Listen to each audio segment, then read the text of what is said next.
اتنا ویلیوبل ہے کہ ہمارے ساتھ ان کی لڑائی ہو.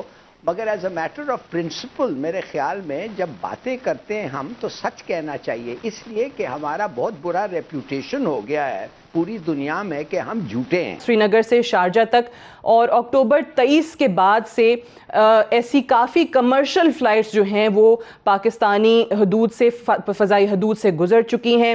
اب اچانک جب میں نے یہ خبر سنی تو it was shocking for me. پابندی برقرار ہے, اس کے باوجود یہ ہوتا ہے. کیا کوئی پہلے سے اگریمنٹ تھا کہ جی ہم اتنے پابند ہو گئے ہیں کہ ہم نے وہ اگریمنٹ بھی بڑی دکھاتا ہے ارون صاحب, سازشیں بھی کرتا ہے, پاکستان کو ڈی سٹیبلائز کرنے کی کوشش بھی کرتا ہے. پاکستان اور انڈیا کا موازنہ اگر کریں تو کس کی صلاحیت زیادہ بہتر ہے, کس کے پاس زیادہ مضبوط ہتھیار ہے, دفاع کس کا زیادہ بہتر ہے؟ وہ کہتے ہیں کہ فوج ہے, مثلا 12-13 لاکھ فوج ہے انڈیا کے, پاکستان کی 6 لاکھ فوج ہے.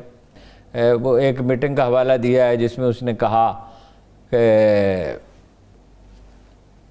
نریندر مودی نے کہ جو دشمن ہے وہ ٹیررسٹ ہے اور جو مخالف ہے وہ پاکستان ہے, یعنی جو ہے پس پردہ پاکستان ہے. تو اس نے کہا یہ کتنی سادہ سطحی, اور جنہیں ان کے الفاظ یہ نہیں ہیں, احمقانہ بات ہے کہ بھائی یہ ایک ملک ہے آپ کے خلاف کھڑا ہوا.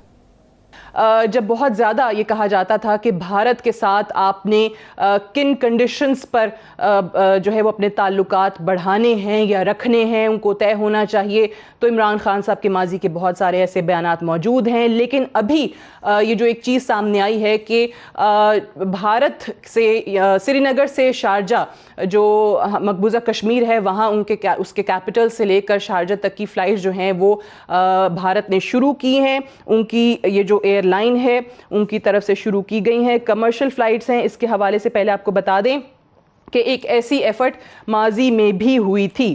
یہ انڈین ہوم منسٹر ہیں امت شاہ, انہوں نے اس کا آغاز کیا سری نگر سے شارجہ تک, اور اکتوبر 23 کے بعد سے ایسی کافی کمرشل فلائٹس جو ہیں وہ پاکستانی حدود سے, فضائی حدود سے گزر چکی ہیں. اب اس میں جو ہمارے سول ایویشن کے نمائندے ہیں, ترجمان ہیں سیف اللہ صاحب, ان کا بھی ذرا بتا دیں. ان کا یہ موقف ہے کہ جی سول ایویشن کا اس میں کچھ لینا دینا نہیں ہے, یہ تو حکومت کا اور اداروں کا فیصلہ ہے.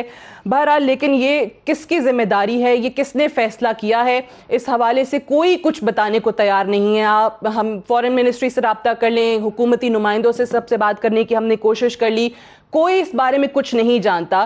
آخر حکومت اتنی غافل, اتنی لاپرواہ کیسے ہے, کیوں کسی کے پاس ان چیزوں کا جواب نہیں ہے؟ عمر عبداللہ صاحب جو کہ سابق وزیر اعلیٰ بھی ہیں مقبوضہ کشمیر کے, انہوں نے بھی اس حوالے سے ٹویٹس کیے ہیں اور انہوں نے یہ کہا ہے کہ سری نگر شارجہ فلائٹس جو ہیں وہ اناؤنس ہو گئی ہیں.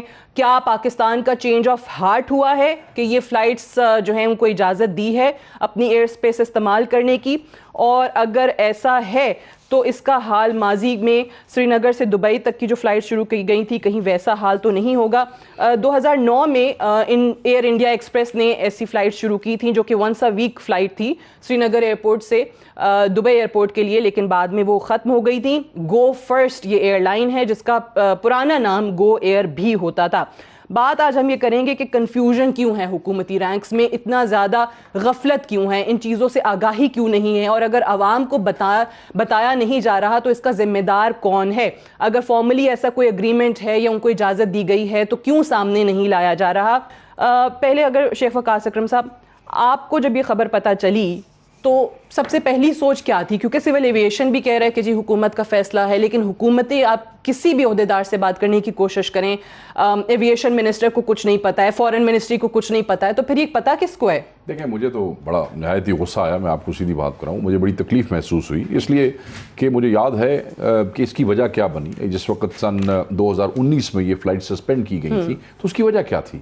اگست 2019 میں یہ فلائٹ اس لیے سسپینڈ کی گئی تھی کہ وہ جو کشمیر کا, جس کو یہ مقبوضہ کشمیر کہتے ہیں, اس کا جو ایک اسپیشل سٹیٹس تھا جس وقت وہ کیا گیا ریووک, تو پھر اور اس کے بعد کس طریقے سے کشمیریوں کو کتنے اس کرفیو میں رکھا گیا اور کتنی جو ہے ان پہ مظالم ڈھائے گئے, اور جو کچھ ہوا آپ کے اور دنیا کے سامنے ہے جی. اس کی ان دی ویک آف دیٹ ایونٹ اس کو بند کیا گیا.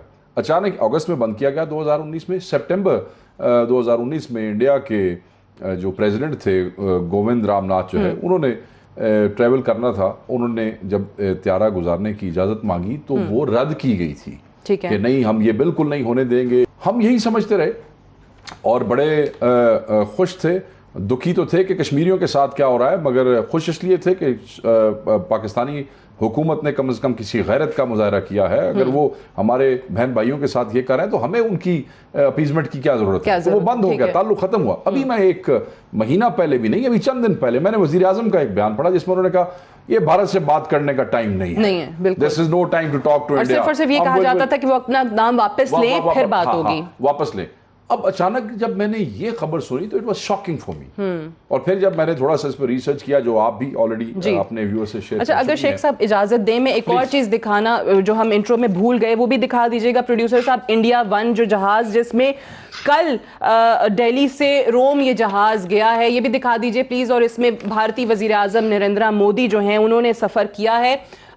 روم میں اس وقت اٹلی میں G20 سمٹ ہو رہی ہے اور اس سمٹ کے لیے بھارتی وزیر اعظم نے یہ راستہ جو ہے یہ پاکستان کے ذریعے پاکستان کی فضائی حدود استعمال کرتے ہوئے وہ روم پہنچے ہیں. اتنا ویلیوبل ہے کہ ہمارے ساتھ ان کی لڑائی ہو، مگر as a matter of principle میرے خیال میں جب باتیں کرتے ہیں ہم تو سچ کہنا چاہیے، اس لیے کہ ہمارا بہت برا ریپیوٹیشن ہو گیا ہے پوری دنیا میں کہ ہم جھوٹے ہیں، اور خاص طور امریکن. اور ایک جھوٹا جو ٹرمپ تھا، میں نے مہا جھوٹا ٹرمپ، اس نے کہا کہ پاکستان جھوٹا ہے.